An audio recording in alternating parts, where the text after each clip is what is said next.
வணக்கம், எங்கள் சேனலுக்கு உங்களை வரவேற்கிறேன். எப்படி செய்யலாம் பார்க்கலாம் வாங்க. முதல்ல 5 உருளைக்கிழங்க எடுத்துக்கோங்க. 5 உருளைக்கிழங்கு எடுத்து குக்கரில் போட்டு வேக வச்சுக்கோங்க.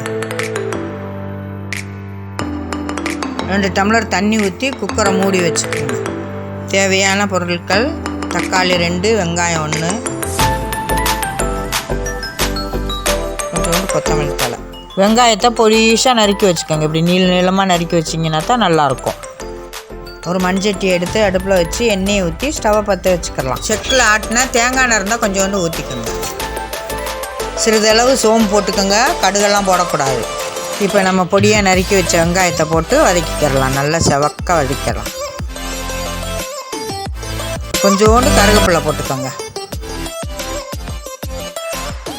தக்காளியை நல்லா நசுக்கி போட்டுக்கோங்க.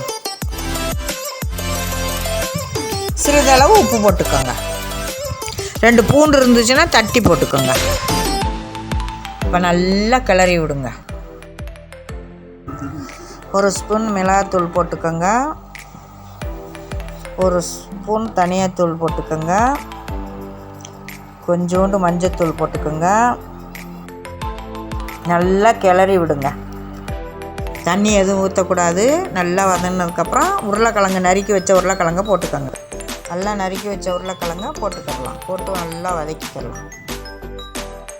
தண்ணி எதுவும் ஊற்றக்கூடாது. இந்த மசாலாலேயே நல்லா வதங்கணும். ஸ்டவ்வை நல்லா சிம்மில் வச்சு நல்லா வதக்கி விடுங்க. இறக்க போடுறதுக்கு முன்னாடி கொஞ்சோண்டு கொத்தமல்லி தழை போட்டு இறக்கிடுங்க. ஸ்டவ்வை ஆஃப் பண்ணிடுங்க. சூப்பராக ரெடி ஆயிடுச்சு.